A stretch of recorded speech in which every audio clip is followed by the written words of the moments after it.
Hello, good morning बच्चों। आज की क्लास कक्षा 6 के लिए मैथ से अभ्यास 2B पूर्ण संख्याएं। बच्चों, अब हम पूर्ण संख्याओं में योग के प्रगुण के बारे में समझेंगे और देखेंगे इनके साथ काम कैसे किया जा सकता है और हम कितनी बड़ी संख्याओं को एक साथ अगर जोड़ें तो उनमें कोई अंतर आता है या नहीं आता है। तो ये भी हमारी डेली लाइफ में बहुत इम्पॉर्टेंट है और इसको हमें समझना चाहिए। तो चलिए इसको आसानी से समझते हैं।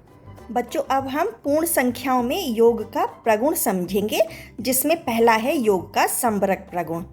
इसमें दो पूर्ण संख्याओं का योगफल सदैव पूर्ण संख्या होता है। जैसे मैंने 3 में 7 जोड़ा तो आया 10, 5 में 4 जोड़ा आया 9। तो ये हमारी 10 और 9 क्या है? पूर्ण संख्या है। ठीक है बच्चों। अब बच्चों, दूसरा है योग का क्रम विनिमय प्रगुण।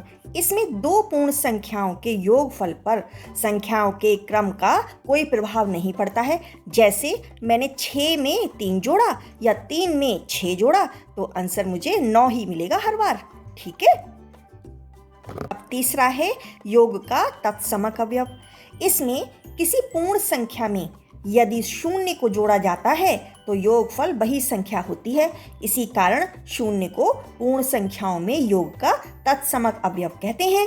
जैसे 0 में 1 जोड़ा तो 1 ही आया, 0 में 5 जोड़ा तो 5 ही आया, है ना। चौथा है योग का साहचर्य प्रगुण। इसमें 3 पूर्ण संख्याओं को क्रम में जोड़ते समय किन्हीं 2 पूर्ण संख्याओं का समूह पहले बना लेने से योगफल में अंतर नहीं पड़ता है। यह योग संक्रिया का साहचर्य प्रगुण है। जैसे मैंने 2 में 3 जोड़ा एक साथ और बाहर मैंने 4 रखा। इसी तरीके से अगर मैंने 2 को बाहर रखा और 3 और 4 को मैंने एक साथ जोड़ा, लेकिन मेरे उत्तर में कोई भी अंतर नहीं पड़ेगा, है ना। तो मेरा आंसर क्या आएगा? 2 में 3 जोड़ेंगे आया 5, 5 में 4 जोड़ा तो आया 9। इधर भी 3 और 4 जोड़ेंगे तो आया 7, 7 में 2 जोड़ेंगे तो आया 9। हर तरीके से, प्रत्येक तरीके से मेरा उत्तर 9 ही आ रहा है। ठीक है बच्चों। अब बच्चों, पूर्ण संख्याओं पर घटाने का संबरक प्रगुण। इसमें हम ये देखते हैं कि अगर हम बड़ी संख्या में से छोटी संख्या घटा देते हैं तब तो हमें पूर्ण संख्या मिल जाती है। जैसे 8 में से 5 घटाया तो हमें 3 मिला, ये 3 मेरी पूर्ण संख्या है। लेकिन अगर मैं छोटी संख्या में से बड़ी संख्या घटाऊं, 5 में से 9 घटाऊं, तब मुझे पूर्ण संख्या नहीं मिलेगी, मुझे संख्या ऋणात्मक मिलेगी, माइनस में मिलेगी। तो क्या हो जाएगा? -4, जो कि पूर्ण संख्या नहीं है। इसलिए घटाने की संक्रिया पूर्ण संख्याओं के लिए संबरक नहीं है। ठीक है बच्चों। अब बच्चों, हम अभ्यास 2B को बुक में ही देखते हैं। तो पहला प्रश्न है, संख्या रेखा पर अंकित योग तथ्यों को लिखिए। अब हम देख रहे हैं कि ये तो मेरा 0 है, 0 से संख्याएं लगा दी गई हैं संख्या रेखा पर। अब ये कहाँ तक पहुँचा है? जैसे ये 0 है, 0 से चले तो 1, 2, 3, 4, तो ये कितना डिस्टेंस है? 4। अब 4 के बाद कितना चले?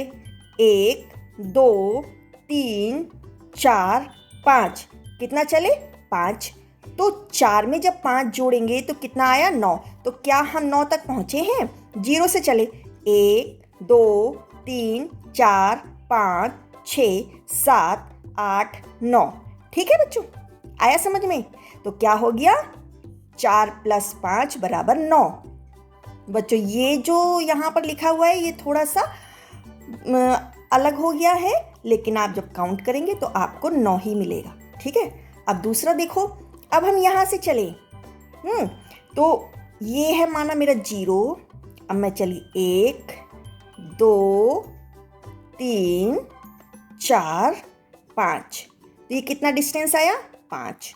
अब इसके आगे 1, 2, 3, 4, 5, 6 में और चली। तो हम कहाँ तक पहुँचे? 6, 7, 8, 9, 10, 11। तो हम कहाँ तक पहुँचे? 5, प्लस 6 बराबर 11। ठीक है, आई बात समझ में। दूसरा प्रश्न है निम्नांकित तथ्यों को संख्या रेखा पर दिखाइए। तो पहला है 5 + 4 बराबर 9। अब हम चले 0 से 1 2 3 4 5, तो यहाँ पर कितना आया 5। अब इसके आगे हमें कितना चलना है, ये 4 चलना है।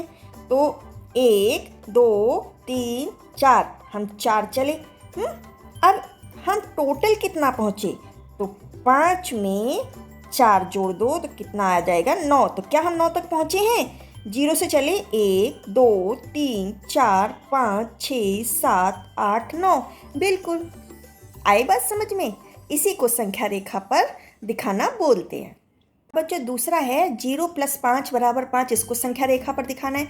तो पहले तो मैं 0 पर ही रुकूंगी, है ना, क्योंकि मुझे 0 प्रदर्शित करना है। तो यहाँ पे क्या हो गया 0। अब इसके बाद मैं 5 और चलूंगी डिस्टेंस, 1 2 3 4 5। ठीक है, तो कितना हो गया 0 में जब मैं 5 जोड़ूंगी तो मुझे 5 ही मिलेगा। 0 से जब मैंने 5 जोड़ा तो मुझे 5 ही मिला। ठीक है बच्चों, अब इसको देखो, 2 में 3 जोड़ेंगे फिर 4 जोड़ेंगे तब मुझे 9 मिलेगा।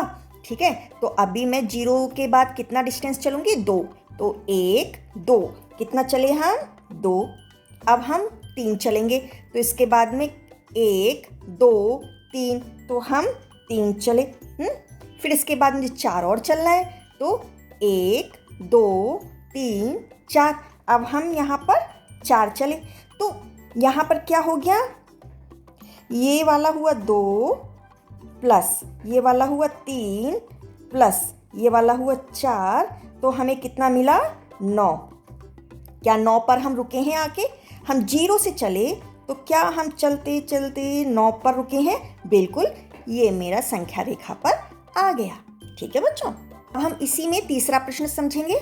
निम्नांकित कथनों में रिक्त स्थानों की पूर्ति कीजिए। अब देखो पहला है 345 + 789। अब ये बराबर है किसके, 345 तो है लेकिन दूसरी संख्या नहीं है।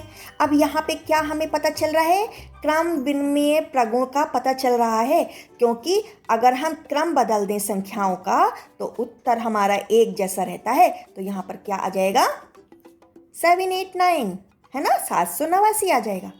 ठीक है बच्चों, अब बच्चों दूसरा देखो, 2889 में 0 जोड़ेंगे तो हमारा आंसर 2889 ही आएगा।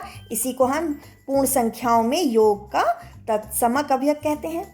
ठीक है बच्चों, कि हमारा शून्य जोड़ने पर आंसर वही रहता है। अब तीसरा है 234 + 456 का एक युग्म है जोड़ के लिए, और बाहर हमें 789 भी जोड़ना है। अब यहाँ पर एक संख्या बाहर कर दी गई है 234 की, और 456 और 789 को एक युग्म में ले लिया है।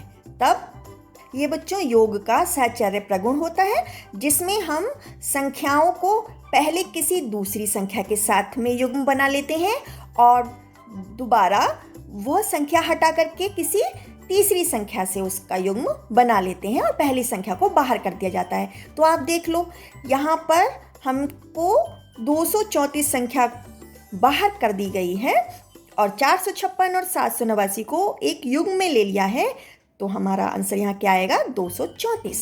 ठीक है बच्चों, चौथा प्रश्न है पूर्ण संख्याओं के लिए घटाने की संक्रिया क्रम विनिमय नहीं है, 3 विभिन्न युग्म लेकर इसकी जांच कीजिए।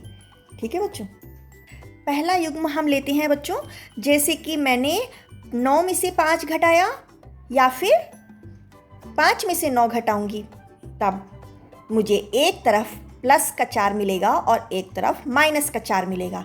प्लस का 4 तो मेरी पूर्ण संख्या है, लेकिन माइनस का 4 मेरी पूर्ण संख्या नहीं है।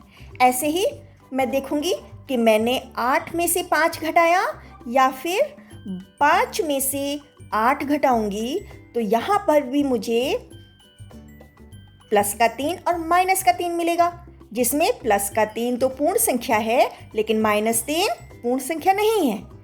इसी तरीके से अगर मैं 7 में से 0 घटाऊंगी तो वह 7 संख्या आ जाएगी, वह मेरी पूर्ण संख्या है, लेकिन 0 में से 7 घटाऊंगी तब मुझे आंसर माइनस का 7 मिलेगा, इसलिए यह पूर्ण संख्या नहीं बनी। ठीक है बच्चों, आया समझ में? यहाँ पर हमारी अभ्यास कंप्लीट होती है। आप मुस्कुराते रहिए, प्रैक्टिस करते रहिए। All the best.